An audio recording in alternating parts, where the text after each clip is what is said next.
So diligently seek Him. Deuteronomy chapter 4, verse 29. But from there, you will search again for the Lord your God. And if you search for Him with all your heart and soul, you will find Him. So kailangan natin ng puso, ng ating buong kaluluwa, ng ating buong pagkatao para siya ay makita. Hindi po pwedeng mata lang ang ating gagamitin. Kailangan kasama ang ating puso, ang ating buong pagkatao.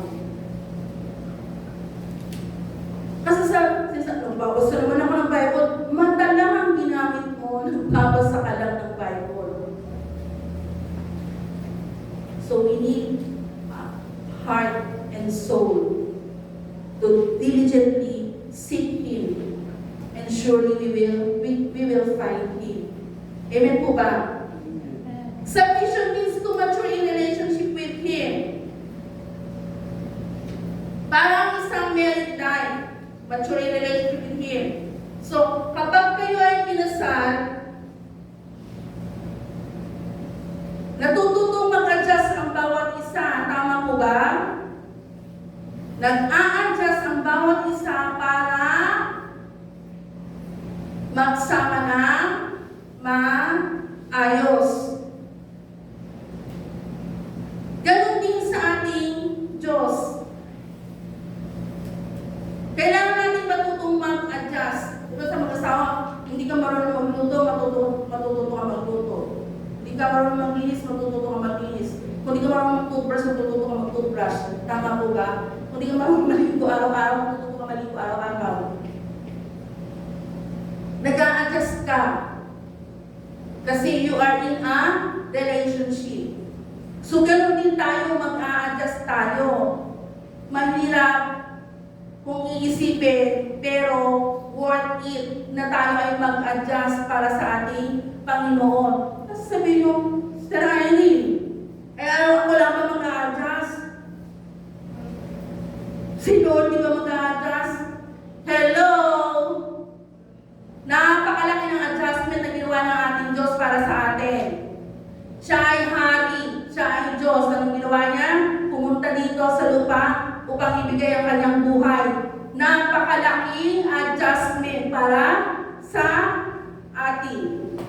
So maliit na ba kaya adjust natin yung oras natin? Agahan natin ang konti ng gising. Maliit na adjustment. Kukunin ba ang buhay mo niyan? Hindi, di po ba? Maliit na adjustment. Huwag ka maglaro ng ML, napakaliit na adjustment. Kukunin ba ng ML? Hindi ka makapaglaro ng ML ang buhay mo? Kukunin ba ang buhay mo kung hindi ka makapag-TikTok? Hindi po ako nagagalit, sorry. Na-overwhelm lang po ako. Kasi napakalaki ng adjustment na binigay sa atin ng ating Diyos. Pero tayo, napakaliit lang ng adjustment na dapat natin ibigay, hindi natin maibigay. Paano magkakaroon ng magandang relationship? Alam niyo ba, na sa Amerika, humiling lang ang isa sa mag-asawa, pwede na siyang gawing grounds for divorce. Napakaliit na bagay.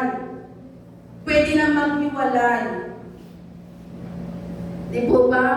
So, ganoon din sa atin, mahirap tayo magkaroon ng relationship kung hindi tayo mag-a-adjust. We need adjustment. Mag-a-adjust po tayo. Hirap tayo gumising sa umaga.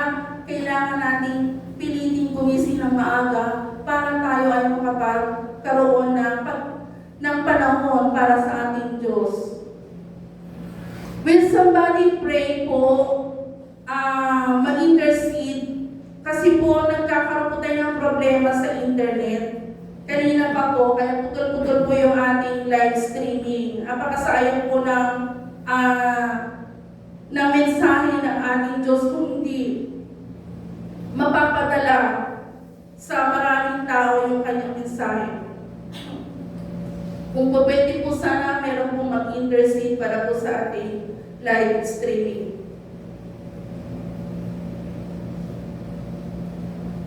Okay? So dapat tayo nagmamature in relationship with Him. Submission means to have an ongoing, continuous fellowship together. Ongoing, continuous fellowship together. Araw-araw, continuous. So araw-araw tayo nagde-devotion. Araw-araw tayo may constant effort para kilalanin. Excuse me. Para kilalanin yung ating Diyos. Sandali lang po.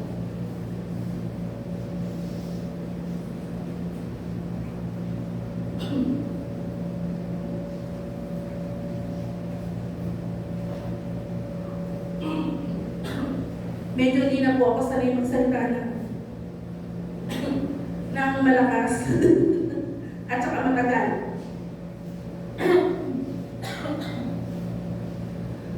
Will somebody please intercede for me? Ayun po. May constant effort. Araw-araw, hindi po isang beses lang. Maaaring after ngayon, gumawa tayo ng paraan para tayo ay magkaroon ulit ng effort na to know Him more. Ngayon lang, bukas, susunod wala na. Sabi constant, tuloy-tuloy, continuous. Hindi mo ba sa isang relationship sa isang mag-asawa, nakikilala mo ang iyong partner, hindi lamang yung araw ng kinasal kayo, doon mo lang ba siya nakikilala? Sino pa may mga asawa? Amen. Taas kamay. Yung may mga asawa. Ang tagal-tagal niyo na mag-asawa, meron pa kayo na-discover sa inyong asawa, tama ba? So, continuous yung nakikilala yung inyong partners. Kaya sa mga wala pang asawa, mga single pa, akala nyo, kilala nyo na sila, kaya kayo magpapakasal sa kanila? Nako. Mas makikilala nyo pa sila kapag kayo ay magkasama na. Yung relationship nyo ay araw-araw ay nagkakaroon ng pagkilala sa isa't isa. So, ganoon din sa ating Diyos. Continuous, kailangan natin siyang kilalanin. Actually, tayo hindi niya nakikilalanin kasi kilalanin na tayo. Nasa tiyan pa lang tayo ng ating mga magulang, ng ating nanay pa lang. O nasa sperm pa lang tayo, nasa egg cell pa lang tayo. Alam na niya kung ano magiging ikaw. Kaya tayo, ang part natin ay kilalanin yung ating Diyos. Submission means to yield to His authority and will. Complete obedience. Habang nakikilala natin ang Diyos, marami tayong nadi-discover na kailangan natin gawin o binagagawa na sa atin. Ang kailangan ay complete obedience.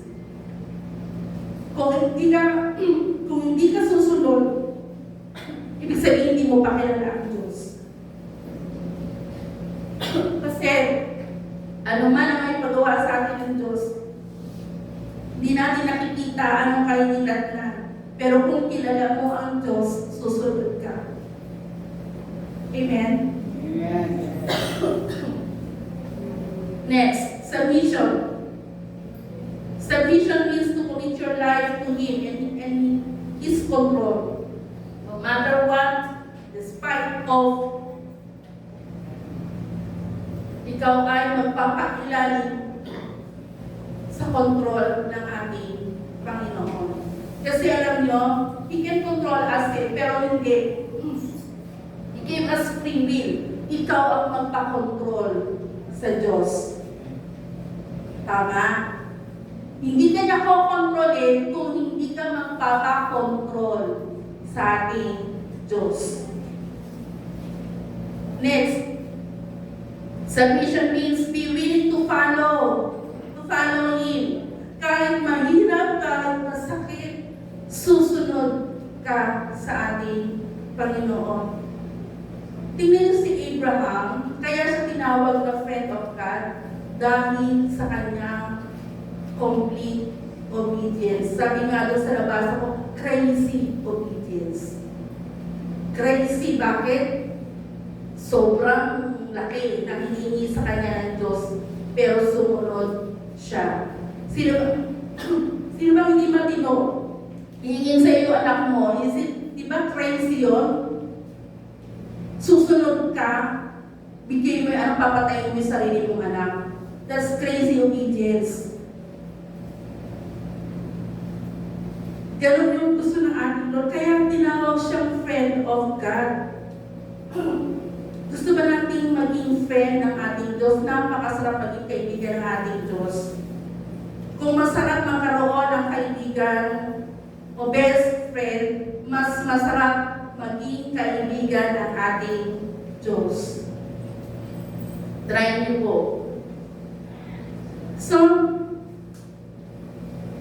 umpisa pa lang, relationship na yung ating pinag-uusapan kasi He wants us to draw near to Him. So, relationship requires that one be intentional. Sinasadya, ang hirap ipaliwanag, ang pamangin ibang Tagalog ng intention, sinasadya, para bang halimbawa, pupunta ka na taga-Harmony ka, Harmony 1. Pupunta ka ng palengke ng Harmony 2. Pero gusto mo akong punta o si Pastor puntahan.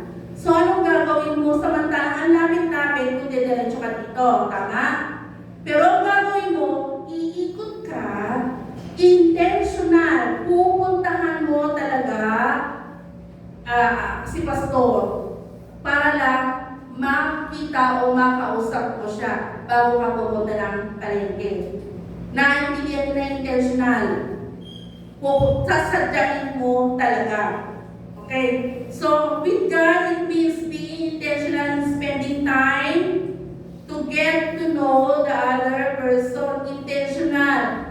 Gagawa ka talaga ng paraan para makilala mo ang ating Diyos. Hindi ka mananahan sa narinig mo lang. Ang sabi nila, God is good. O kaya ikaw, God is good. And do you know it personally? Alam mo ba yun ng personal? Hindi. Narinig mo lang. So, dapat ikaw ay magkaroon ng pagnanais na personal mo makilala ang ating Diyos. Pangalawa, how to draw near to our God. It means drawing away from the world. Sa verse 7b, resist the devil and he will flee from you. We cannot walk hand in hand with God and with Satan. Tama po ba? So, kailangan natin i-resist, itaboy, tanggihan ang diablo. At tiyak na siya ay lalayo sa iyo.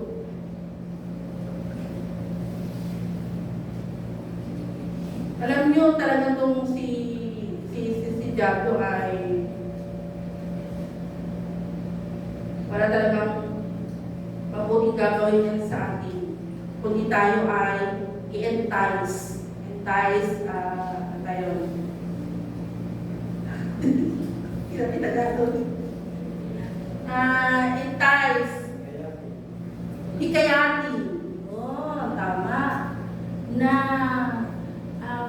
ito, maganda to. Masaya to. Ito, huwag ka na dyan. Malungkot dyan. Boring dyan. Yan yung mga yun yung mga feeling na papasok sa inyo ng kaaway.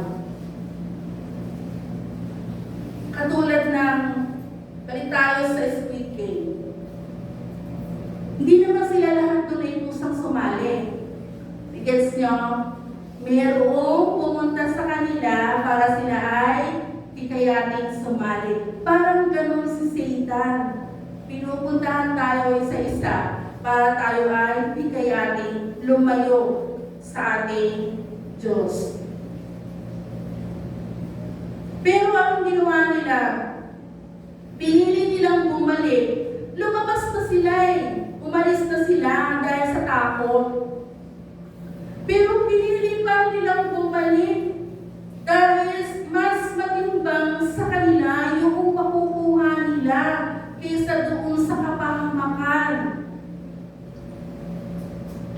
May marami sa ating pinipiling bumalik sa dati kasi ang hirap naman. Pero alam nila na kahit kung tayo ay nahihirapan, ang kapal nito ay walang hanggang saya, walang hanggang kasama ang presensya ng ating Diyos. Pero marami pinipiling bumalik sa dati kasi nahihirapan kahit na alam nila na sa pagbalik nila, sila ay mapapahamak.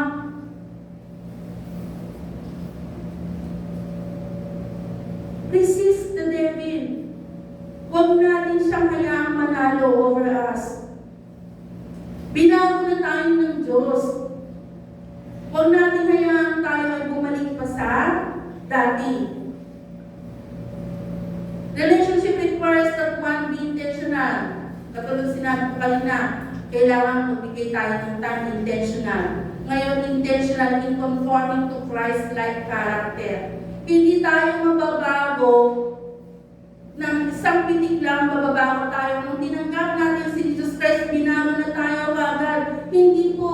Intentional. Gagawa tayo not in our own effort, but alam natin na bibigyan tayo ng Diyos ng kakayanan para mapagtagumpayan ang pagiging katulad ng ating Panginoong Hesukristo. Mabuhay ng katulad ng Panginoong Hesukristo.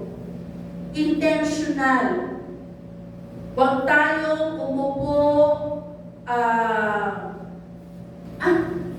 tutulungan ako ng Lord o mapaglabanan ito. Diba ba? Magtitiktok muna ako. Mag-i-ML muna ako, tutulungan naman ako ng Lord para mabago. Hindi! Ikaw ang merong kakayanan na huwag gawin ang mga bagay na yan. Sabi ko sa inyo kanina, hindi tayo kukontrolin ng Diyos kung hindi tayo magpapakontrol sa Kanya kasi binigyan niya tayo ng kalayaan. No? So don't allow Satan to entice and tempt us. Di ba may kanta? Lumapit ka. Amen. Di kita sasawayin pagkat alam mo naman ito'y gusto ko rin. Diba? ML, lumapit ka. Di kita sasawayin. Alam mo naman gusto ko yun. Di ko ba? Manok, lumapit ka. Di kita sasawayin. Alam mo naman. Gusto mo magsabong, di ba?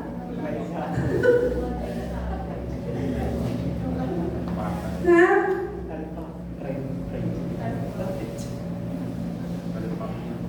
Ay, gusto alam na alam. Nandiyan, gusto natin.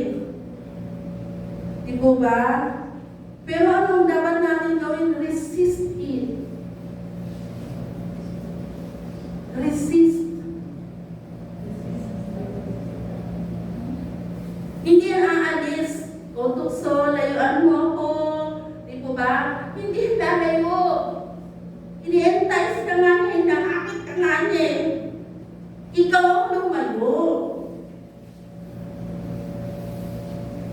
Ha? Sorry lang mga lagi ko nababanggit ang ML. Kasi yun yung patok na patok na yung ML at saka TikTok. Di po ba? Yan. Kasi medyo ano na yung Dota medyo laos-laos na. Pero meron pa rin. At saka yung Pokemon, di po ba? Medyo laos-laos na yun yan naman ngayon. At saka TikTok. Anything na uubos ang oras natin sa walang kabuluhang bagay ay hindi mabuti para sa atin. Amen po ba? Kahit yung panunood ng walang sawa, magdamag, panunood ng Korean movies, hindi ka naman nanonood din, nagbabasa ka, tama? Hindi mo na binabasa mo Hindi ka manonood, nagbabasa ka. Kaya yung mata mo, pagdating ng umaga, nilag na, luwa na. Kakabasa, hindi kakapanood. Magdamag. Tanong mo, nanalangin ka na? Tatawa na ka lang ng ganon. Di po ba? Nanalangin kasi kinabukasan na yung kanyang amen. Nakatulog. Pero nanonood, hindi natulog. Naglalaro, hindi nakatulog. Pero nanalangin, tulog. Sorry wala naman po akong pinatatamaan. Pero sana tinamaan ka. So deny yourself. Deny yourself. Ano yung ninanais ng iyong laman ay iyong i-deny. Gusto ko mag-TikTok talaga. Gusto ko bumili-bili. Di ko ba? Giling-giling ka doon, tataas mo yung damit mo gano'n. Para ipakita yung puso. Ano ba yun? Tapos, hindi ko gagawin. Katanong-tanong ka ba? Di po ba? Tanong, nagbasa ka na? Pray ka na? Diba? Sige, mamaya, pray ka. Hindi ka ng tawad. Kakatiktok mo. Pero ito kasi, bakit ang hirap paglabanan? Ito po yung katotohanan. Napagtagumpayan na po ng ating Panginoong Jesus si Satan. Talo na siya. At kapag balik ng ating Panginoong Jesus, alam na kung saan ang kalalagyan niya at ang kanyang mga kasama. Pero, dito pa siya. Kaya parang hirap paglabanan, dito pa siya. At gagawin niya ang lahat para siya ay merong may maisama. Gusto niyo ba sumama sa kanya? Yun ang ginagawa niya sa atin. Ine-entice niya tayo at kapag tayo ay nahulog sa kanyang pang-akit, tiyak pagbalik ng ating Panginoon, hindi kasi natin alam kung kailan pwedeng ngayon din, pwedeng mamaya, kung ikaw ay nahulog sa kanyang pang-akit, tiyak kasama ka. Yun na ang gustong gawin ng Diablo. Alam niya na kung saan siya dadalhin.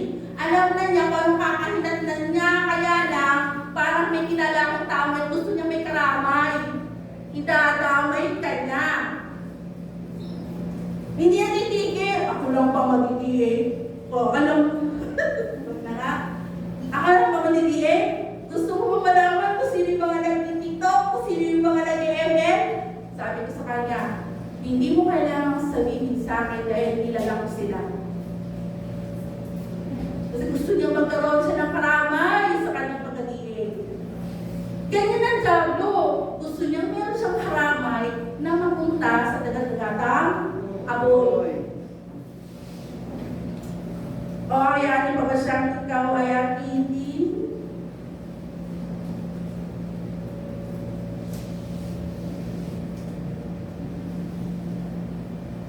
Pangatlo,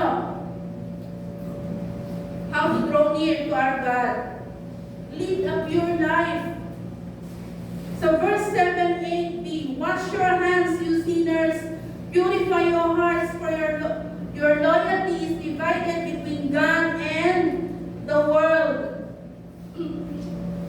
be cleansed from sin. Actually, alam niyo ba yung pagpapalinis sa ating mga kasalanan? Hindi lang ito isang beses na nung tinanggap natin ang Panginoong Yesus, tayo ay humingi ng kapatawaran sa ating mga nagawang kasalanan. Pero ang tanong, hindi ka na ba uli nakakakomit ng sin? After that, nakakakomit pa rin, tama? Kaya hindi pa siya kasama dun sa paghingi mo ng tawad kung tinanggap mo ang ating Panginoong Jesucristo. We need daily cleansing. Araw-araw, kasi araw-araw tayo ay nakakagawa ng hindi nakakalubot sa ating Panginoon. Araw-araw tayo humingi ng tawad sa ating Diyos sa anumang mga nagawa natin.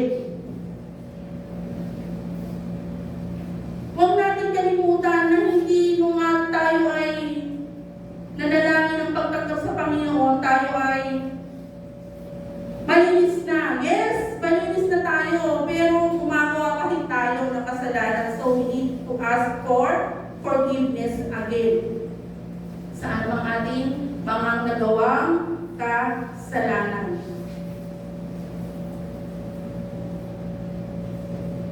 So what does live a pure life mean?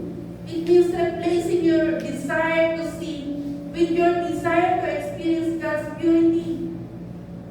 Instead of doing things na walang kabuluhan, kakasala ka pa sa Diyos, ay ibalik mo ito sa iyong desire na makilala at magkaroon ng mas malalim na relasyon sa ating Panginoon.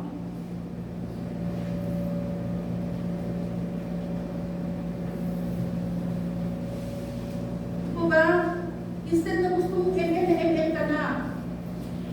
Yung desire mo mag-ML, ibalik mo sa yung desire na gusto kong papalapit sa Diyos, gusto kong makilala ng gusto ang Diyos. Sapong ka na. Sapula na rin, hindi mo na sa tenga mo, sapula sa puti.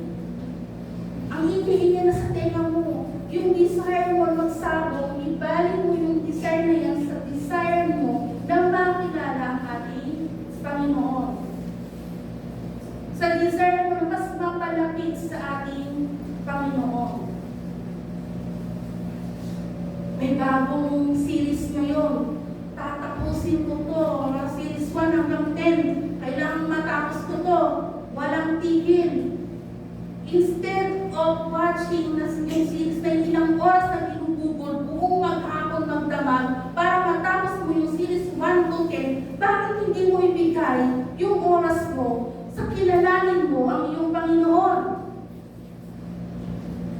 May marinisip po ba kayong blessing sa pag-TikTok, pag-ML, or what, pagsapong? Naandito ang blessing sa paglapit sa ating Panginoon. Amen? Di po galit. Papaliwanag ka.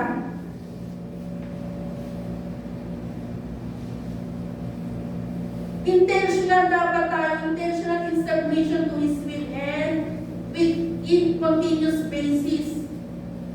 May encounter lang ba tayo? Magiging mainit?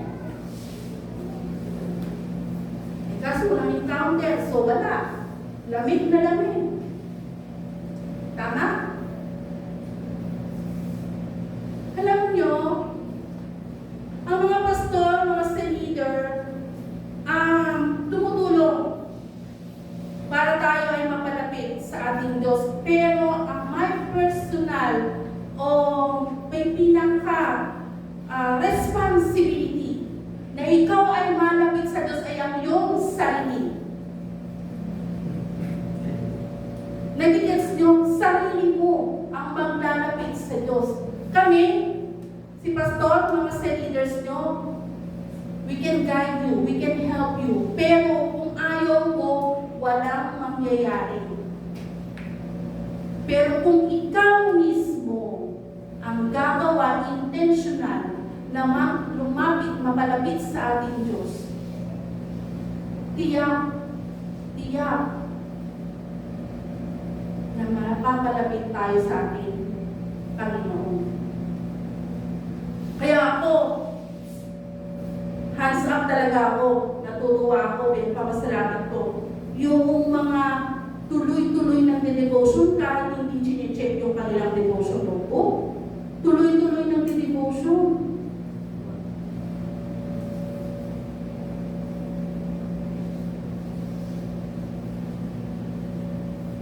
Di ba kailangan bang checkin ko yung devotion mo sa sa Sunday? Saka pala kayo magpupumahong na magsusulat, mag-devotion.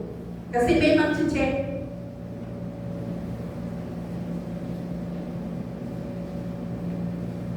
Pero kung ginagawa natin ito, kahit anong dumating na bagyo sa buhay mo, hindi ka babagsak. Bakit? Yung relationship mo sa Lord, matibay. Alam mo na yung Diyos na kilala mo, alam mo na hindi ka niyan pababayaan. Amen po ba? Pangapat, how to draw near to God.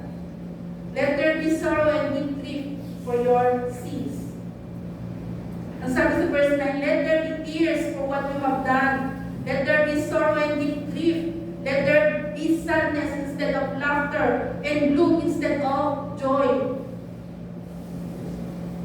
Naaalala ko tuloy, yung mga bata kapag kami nagawang hindi tama, pinagtatawanan pa natin, tama? Nagmura na, nakapagmura yung anak ko. Ano? Marunong naman mabayan ako, nahingi pa ako. Hindi niya hinahayaan mo. Saktan siya ng ibang bata. Ayan o. Tuwang-tuwa pa tayo. Di po ba? Pero ang sabi, let there be sorrow. Iiyak natin yung ating kasalanan. Hindi natin natawan. Hindi natin katuwaan.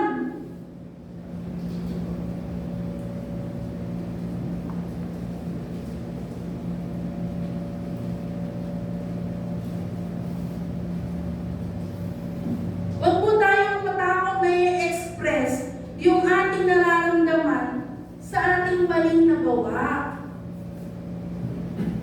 Naalala ko po, sorry po kung gagamitin ko yung sarili kong example. Naalala ko po, nung magastos ko yung tithes namin. Humahagulgol talaga ako, umiiyak talaga ako, sabi ko, saan nangyari? Sabi ko, nagalaw ko yung tithes, nagastos ko yung tithes. Hindi ako sanay na ginagalaw yung tithes. Mag-asawa lang po kami noon. Iyak talaga ako ng iyak kasi hindi kayang, hindi ko maatin na nagawa ko yun. Na nagastos ko yung tithes namin. Kasi hindi na ako sanay ever since. Nakatabi talaga palagi yung aming tithes. Actually, nung po ako nagtatrabaho sa Hong Kong, dahil biglaan yung aking pag-uwi, pinauwi na talaga ako ng Lord, so yung aking tithes ay hindi ko na ibigay sa church. Hindi ako umabot ng Sunday.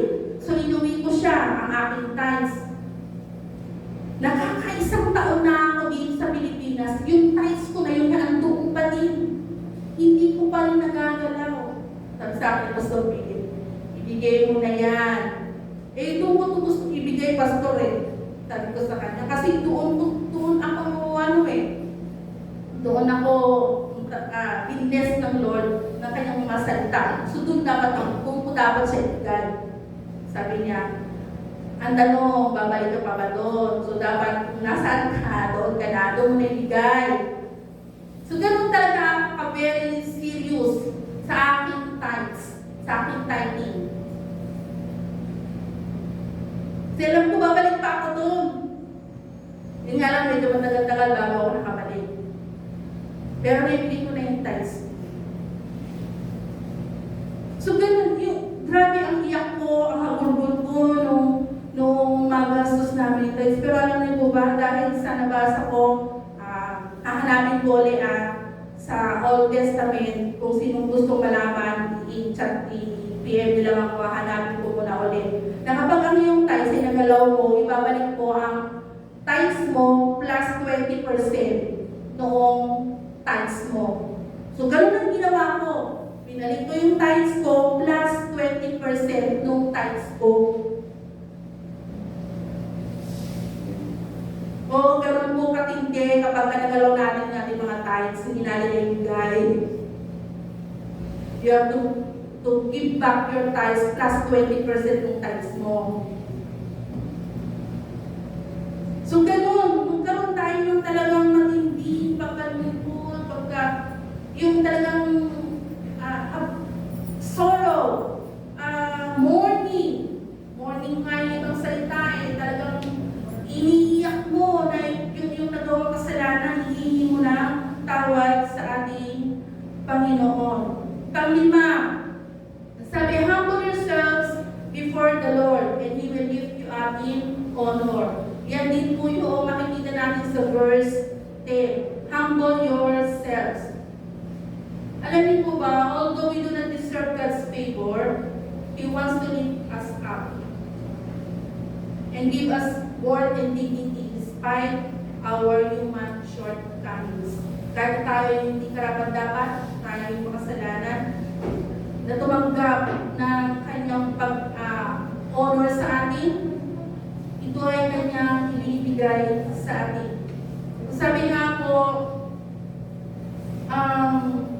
humble yourselves before the Lord means bowing in humility before the Lord, means recognizing that our worth comes from God alone. Kung ano ka ngayon ay hindi dahil sa kung ano yung kakayanan mo, hindi dahil sa iyong sarili, dahil yan sa binigay na ability ng Lord sa iyo. Tama mo ba? Kung ikaw ay nakatapos ng pag-aaral, hindi dahil sa galing mo, hindi dahil sa ability na binigay sa iyo ng Lord, na bakit ka nakapagtapos ng pag-aaral. Bakit ka nakapagpunta ng mga gamit, ng bahay, sasakyan? Hindi dahil sa galing mo, kundi sa ability na binigay sa iyo ng Diyos. That's humility. Hindi mo inaangkin na ikaw na magaling kasi ako mag-handle ng pera. Kaya kami nagkaroon ng ganito ganyan. Matalino kasi ako kaya ako nakapagtapos ng pag-aaral. Magaling kasi ako kaya maganda ang aking trabaho. No. Kailangan natin isipin, tandaan na ang ability ay bigay ng Lord sa atin. At lahat tayo ay binigyan ng Lord ng ability. Baka isipin natin bakit siya o parehas naman kaming isang Diyos namin. Bakit? Kasi hindi mo pa na-discover yung ability. Hindi mo ginagamit yung ability. Amen? So, dapat natin isipin that yung ating mga ability ay galing sa ating Diyos. Ano man tayo ngayon ay dahil sa ating Diyos. To humble involves leaning on His power and His guidance. Hindi sa ating sarili. Lagi tayo mag-ask sa ating Diyos. Naalala niyo yung Proverbs 3, verses 5 to 6. Tama ba? Tama. Verse 3. Sabi doon, trust in the Lord with all your heart and lean not on your own understanding. In all your ways, acknowledge Him. Hindi sa sarili natin kakayanan, sa sarili natin talino, sa sarili natin lakas, kundi dahil tayo manangan sa ating Panginoon. Amen po ba? Amen. Amen. So, in conclusion, yung pandemic, may lesson po yung pandemic sa atin eh. Ito po ang siyang pag-gising sa atin. God is desperate to win us back. God will allow whatever is needed to draw us closer to Him. Hinahayaan niyang mangyari. Ano ang bagay? Dahil gusto niyang tayo ay ibalik sa kanyang piling. Gusto niyang maibalik yung ating relationship sa Kanya. Ito lang ang maganda. Hindi lamang ang Diyos ang nag-initiate na tayo ay muling tawagin. Pero He meets us halfway. Ang sabi doon, draw near to God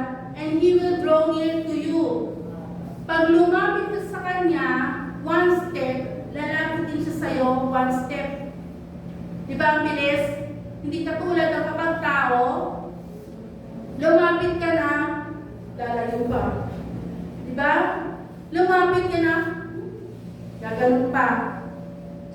Hindi, ang Diyos, pag lapit mo, lalapit din siya. Mas maganda pa nga yung ang description ng sa prodigal son. Di ba, lumayo si prodigal son? Bumalik siya, ang layo-layo pa niya. Nakakita siya ng ama niya. Anong ginawa ng ama? Hindi siya one step forward. Tumakbo, papalapit doon sa kanyang anak. Ganoon kalongin ang Lord, ang Diyos sa atin. Kaya kahit gagamitin niya na iaalaw niya para tayo ay muli bumalik sa Kanya. Handain pa ba natin muling magkaroon pa ng another pandemic? Di na. Dapat nagising na tayo ngayon pa lang. Bigyan natin pahalaga ang ating Diyos. Ngayon, gusto mong mag-church. Di po ba, pero hindi ka maka-church. Pero noong open ang church, hindi ka nag-church. Tama? Ngayon, gusto mo mag-cell group. Pero noong open ang cell group, hindi ka uma-attend ng cell group.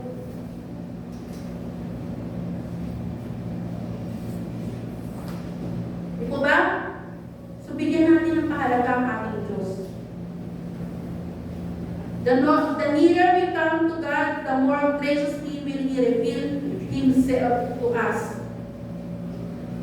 When we call, He will quickly answer. Kapag tayo ay napalapit sa ating Diyos, makikilala natin na ang ating Diyos ay mahabagin, na ang ating Diyos ay punong-puno ng grasya, na ang ating Diyos ay gustong-gusto tayong bless, na ang ating Diyos ay gustong-gusto tayong comfort, na ang ating Diyos ay gustong-gusto tayong tulungan, na gustong-gusto niya tayong malakasin, na gusto niya tayong iligtas. Hindi natin malalaman ang lahat ng yan kung hindi tayo magkakaroon ng relationship, hindi tayo lalapit sa ating Panginoon. Wala tayong ibang dapat lapitan kundi ang Diyos. Kasi kapag sa tao tayo lumapit, pwedeng mapagod yan at tayo iwanan. Pero ang Diyos, hindi yan mapapagod sa atin.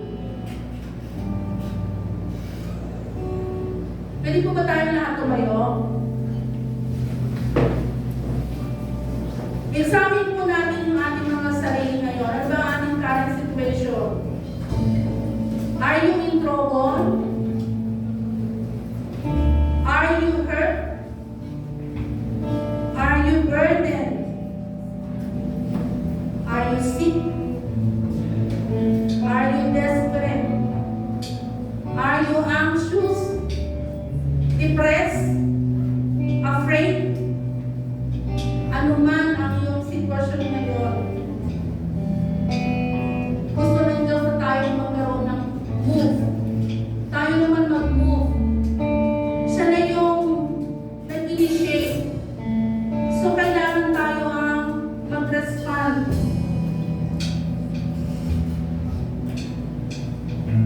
Alam niyo, ito isa sa confirmation ng message ng Lord. Meron tayong isang kapatid na nagpadala ng kanyang message sa group chat ng mga leaders. Ang sabi doon, God wants us to make the move. Gusto niya tayo mag-move. To initiate coming to Him. It is through coming to Him that we will be able to find rest. We will be able to find rest for our souls.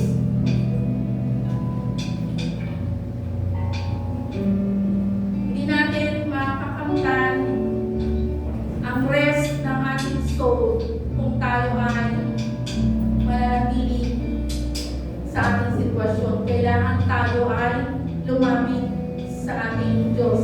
Let us draw near to God. Tell Him that we need Him. Tell Him that all we need is Him more than anything. Amen po ba?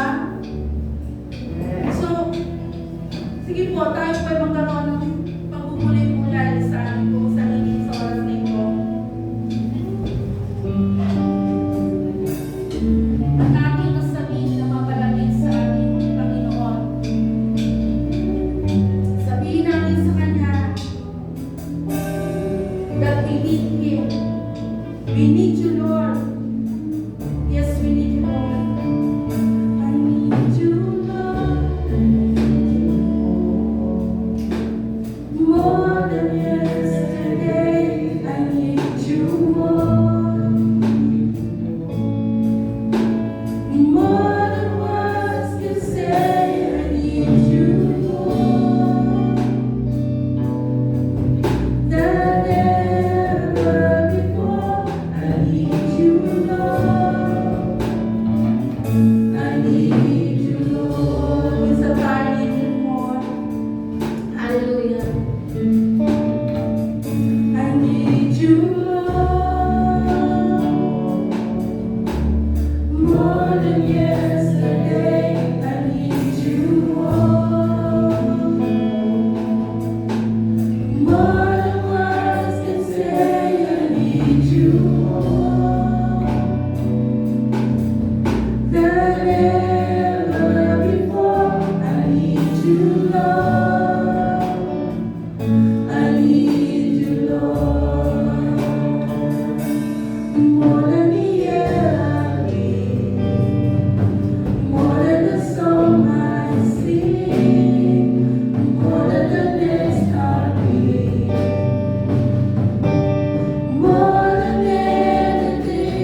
Di kami magtatagumpay kung wala yung sa amin.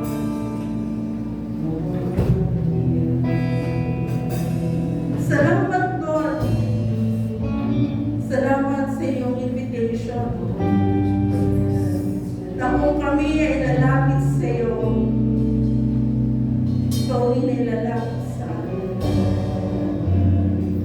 Dahil ito po kami, aming Diyos, lumalapit. Lumalapit sa iyo, aming Diyos. Patawarin mo po kami sa mga panahon kami ay lumayo sa iyo. Dahil ito po kami ngayon, aming Diyos. We want to renew our relationship with you.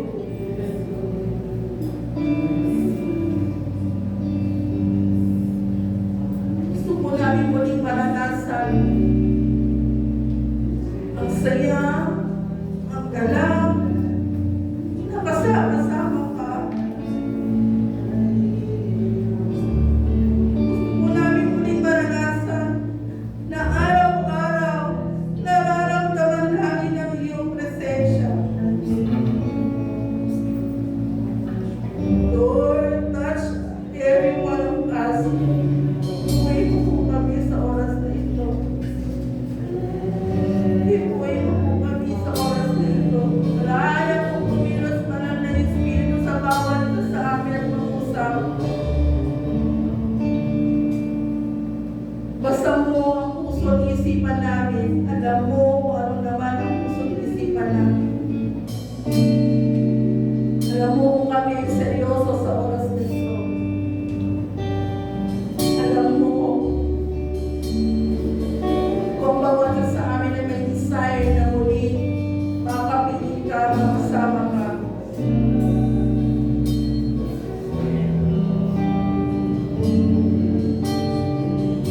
Pinaubaya ko sa iyo ang aming Ama.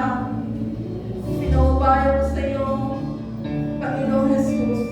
Pinaubaya ko sa iyo, Banal na Espiritu,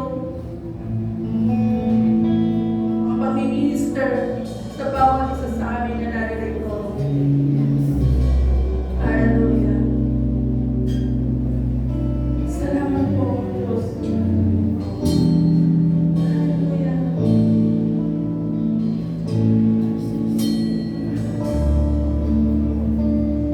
I need you more than yesterday. I need you more than words to say. I need you than ever before. I need you, Lord. I need you, Lord. More than the air I breathe, more than the song I sing, more than the name I breathe, more than anything, more than time.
pagtutulak sa ating po pananambahan. Sabi po ng Lord sa akin, heal the sick.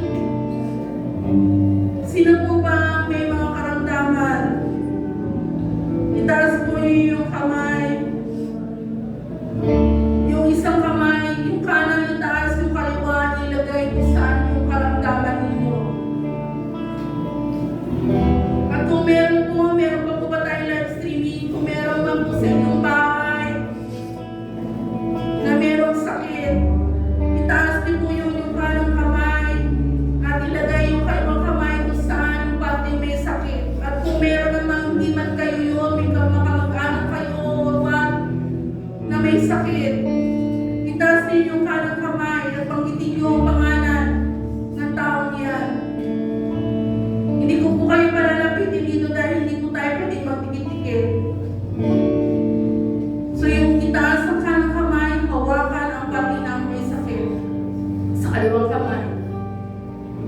At ito po yung pangungusap sa akin, hindi po mag-pray sa inyo. Sabi niya, tell Ezekiel to pray for the sick. Tinatawagan ko po si Pastor Ezekiel para yung pag-pray yung may mga sakit.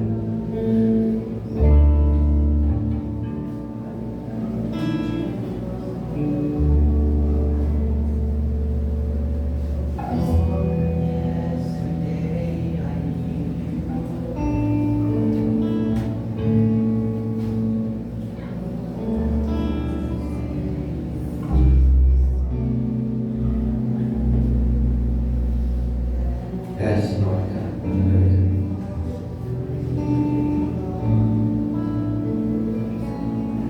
Thank you, Holy Spirit. Holy Spirit, it's your Lord. Yes, Lord. Hallelujah. Yes, Hallelujah. Hallelujah.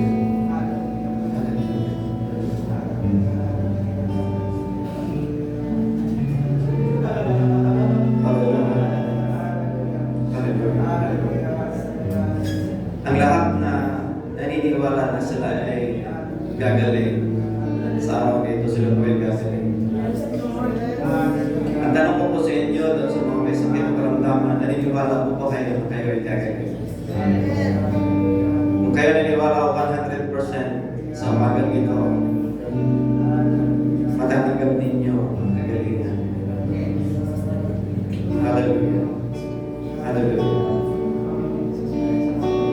Hallelujah. Hallelujah. Ama, sa lahat mo na nagtaas ng kanilang kamay ng mga may sakit,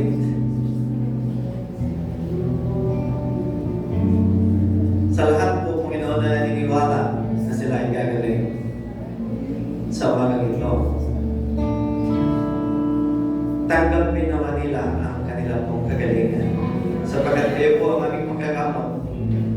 Father, thank you sapagkat sinugo ninyo ang inyong anak. Hindi lamang kami ligtas sa aming mga kasalanan, kundi pagalingin kami sa aming mga sakit at karamdaman.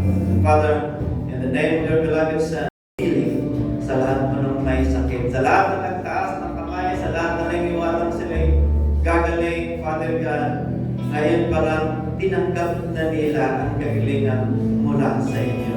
In the name of Jesus Christ. Hallelujah. Receive your healing.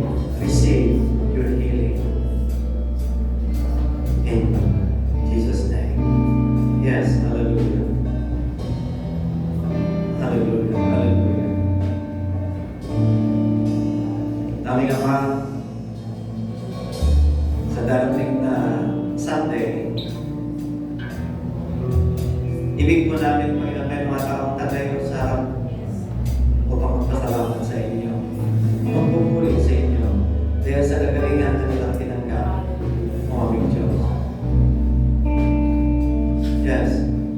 Lord, upang ang iyong pangalan ay may taas, ang iyong pangalan ay iyong parangalan, Panginoon, sa gitna o sa harap ng maraming mga tao. Yes. Hallelujah. Hallelujah. At katulad ng tamagan kanina, sino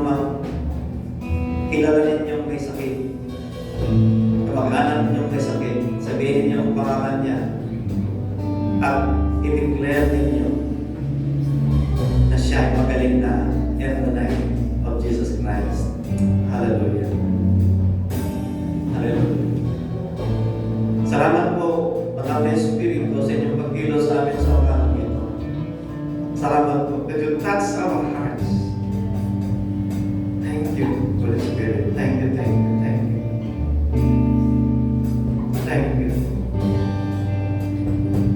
At simula sa araw nito, aming Diyos, Ikaw po kaming hanapin. Magpapailalim kami sa inyo, Panginoon.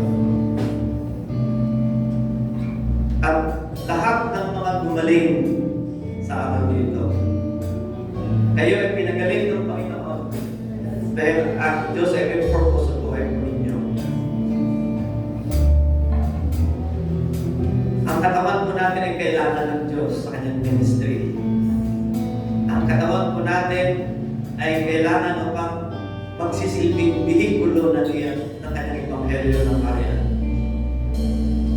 So kayo ay pinagaling ng Panginoon, not for your own comfort, but pinagaling kayo ng Panginoon for His name's sake and for the sake of His glory. Hallelujah. Hallelujah. At sa lahat ng mga may sakit ngayon, maniwalaan ninyo na kayo ay magaling na. Tanggapin ninyo ang kagalingan 100% in the name of Jesus Christ.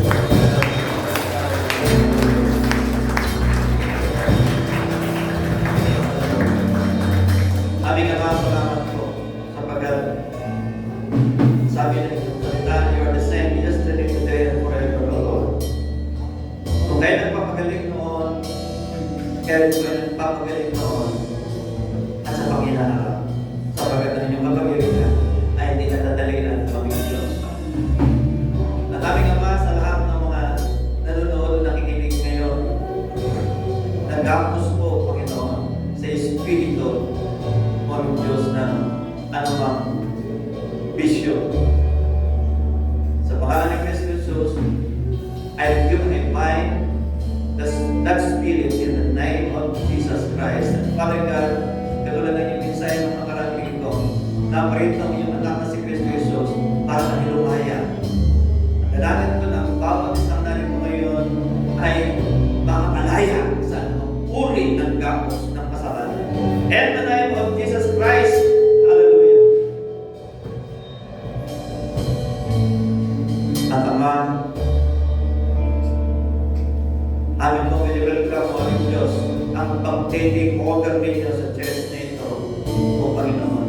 I-take over mo niyo ang church na ito, i-take over mo niyo ang aming mga pamilya, i-take over mo niyo ang aming mga buhay, at gamitin niyo po kami sa kapanahon ng ito, mightily, mightily, mightily, by the power of the Holy Spirit. We allow the Holy Spirit, hallelujah, Holy Spirit, we allow you to touch our hearts, to move us, hallelujah. Hallelujah sa panahon. Salamat po. Salamat po ng maraming. At aming Ama, ang inyong mensahe ay mapaalibala. Hindi po namin ito may isa sa pamumuhay. At simula ngayon ang aming dalangin, Panginoon, ang aming sarili ay may deny. Sapagkat sinabi niyo, Panginoon, if you want to follow me, deny yourself. Aming Diyos. At Ama, simula sa araw nito, magpapasubmit kami sa inyong buktong anak si Kristo Jesus. Kami ay magpapasubmit sa inyong Panginoon. Hallelujah. Ang aming mga buhay ay aming ipinapailalim sa inyo. At Father God, itaas natin ang aming mga kamay sa aming Panginoon. Dalawang kamay ng ating lahat. At sabihin natin kay Lord, sinusuko ko na sa inyo ang aking buong buhay. Sinusurrender ko na, Panginoon, ang mga bagay na nasa akin na hindi niyo ibig. Ngayon, Panginoon, linisin niyo ako, hugasan ninyo ako, at ngayon, Panginoon, narito ang buhay ko. Gamitin ninyo ako, Panginoon, mightily, mightily by the power of the Spirit. And Father God, we allow you to take over. The Lord Jesus Christ, I allow you to take over me. Hallelujah. Holy Spirit, I allow you to take over me. Holy. Hallelujah. At simula sa araw na ito, Panginoon. Hallelujah. We will never be the same again. Hallelujah. Hallelujah. Hallelujah. Salamat. Thank you, Father God. Thank you, Lord Jesus Christ. Thank you, Holy Spirit. Hallelujah. Sapagkat sa araw nito, naiiwan niya ang mga puso. At Panginoon, help us, O God, to draw near to your presence consistently, every day, every night, O God. At mga kapatid, yun po ang panalangin ko kay Lord. Lord, help me to draw near to you consistently, Panginoon. Sapagkat, bakit ba kailangan natin magpasapit sa Diyos? Kapag nagpasapit sa Diyos, of course, tayo ay kanyang pagpapalain. Pag nagpasubmit tayo sa Panginoon, empower niya tayo. At ang buhay natin ito ay maging kagamit-gamit niya. Kapag tayo ay buong kapagpapamahan nagpapailalim sa pagkapanginoon ng ating Panginoon. Hallelujah, hallelujah. Yes, at pabalik mga kapatid, doon sa part ng kanta ay yung, ang sabi doon sa Tagalog, hindi na ako kabalik sa dati kong buhay. Paki-plus niya.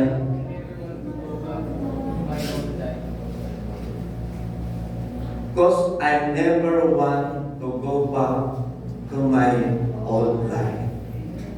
So mga kapatid, ang aking dalangin sa araw nito, ng bawat isa sa atin, ay hindi na babalik sa ating dating buhay. Tandaan niyo, ang mga pinagpala ng Diyos, yung tinawag niya at nag-response at hindi na nagbalik sa dating niyang buhay. Kasi dinadala tayo ng Panginoon sa buhay na masagana at buhay na kasyasya. Kaya huwag na nating balikan ang ating dating buhay. Amen po ba? At ako'y naniniwala na tayong lahat, kapag tayo magpatuloy na sumunod sa Panginoon, makakarating tayo sa kanyang pangako sa atin na buhay na masagana at buhay na kasyasya. At ito ang gusto ng Panginoon sa ating lahat. Ang mag-agree magsabing Amen. Palakpakan mo natin ang ating Panginoon.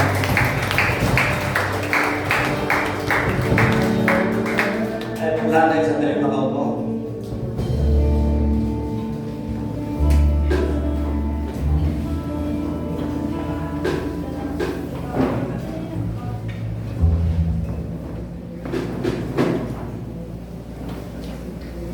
Amen.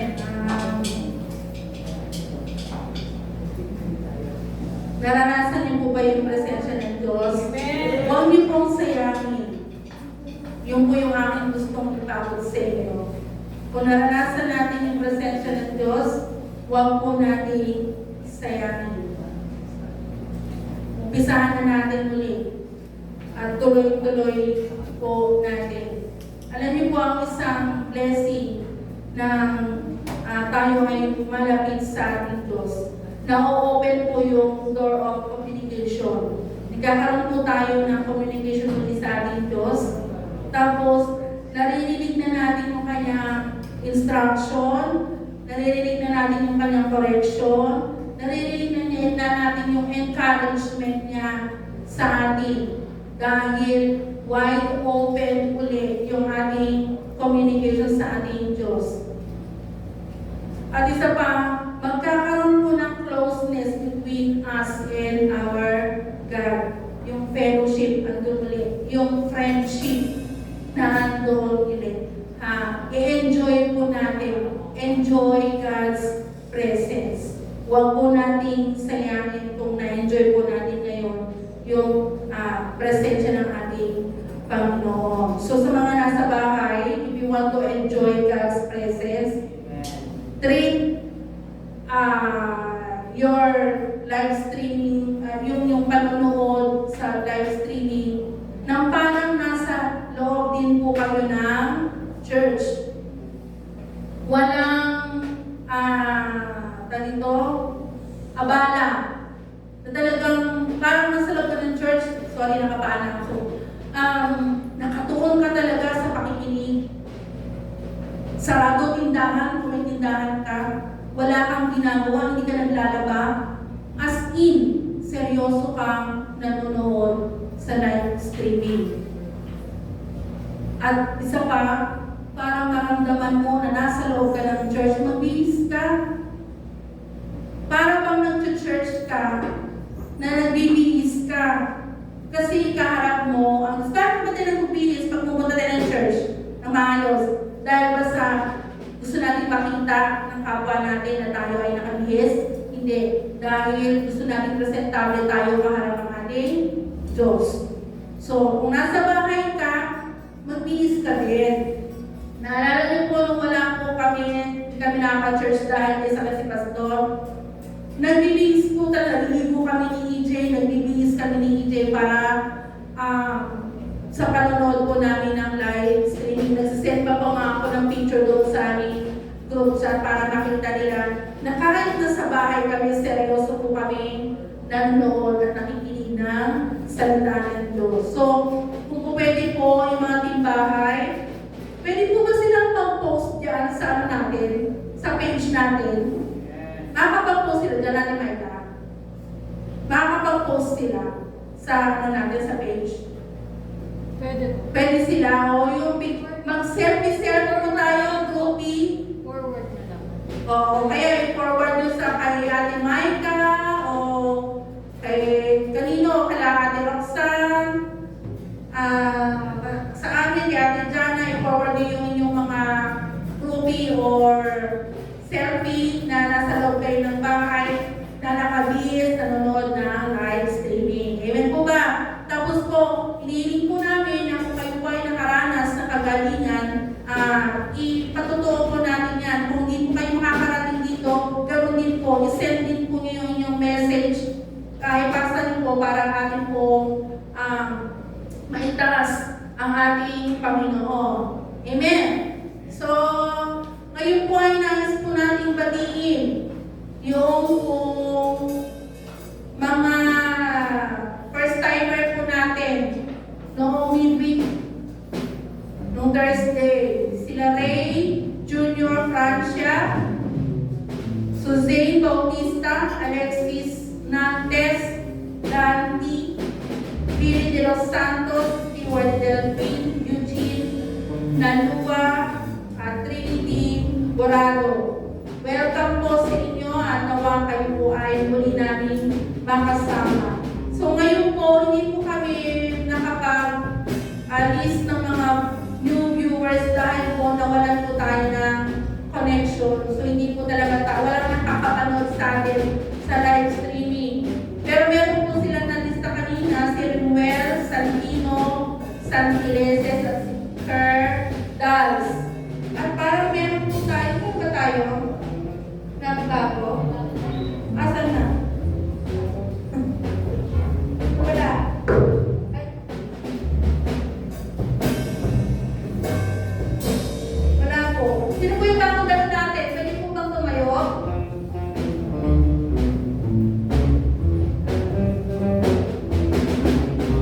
Ayun po. Siya po yung ating bagong dalo. Pakipalakpakan po natin ang ating Diyos.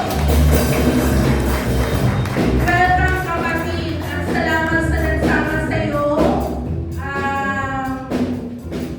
Nawa ay hindi yung uli, kundi simula na kayo po ay makaranas na pagpapala mula sa ating Panginoon.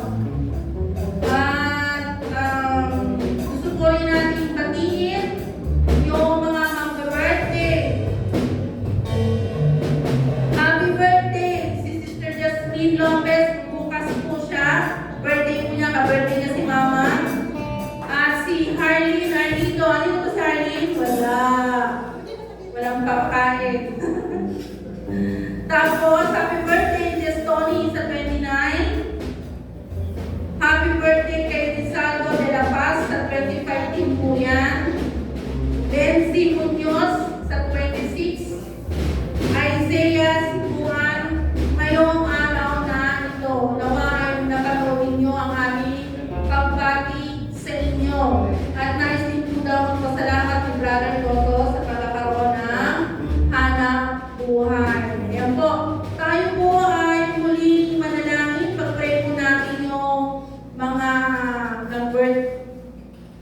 ay birthday at yung ating po mga newcomers, tayo po tumayo. Aming Diyos sa mga salangit, kami po ay nagpapasalamat sa inyo, salamat po sa inyong pagkilos sa aming kalagitnaan. At gusto po namin samantalangin ang inyong pong presensya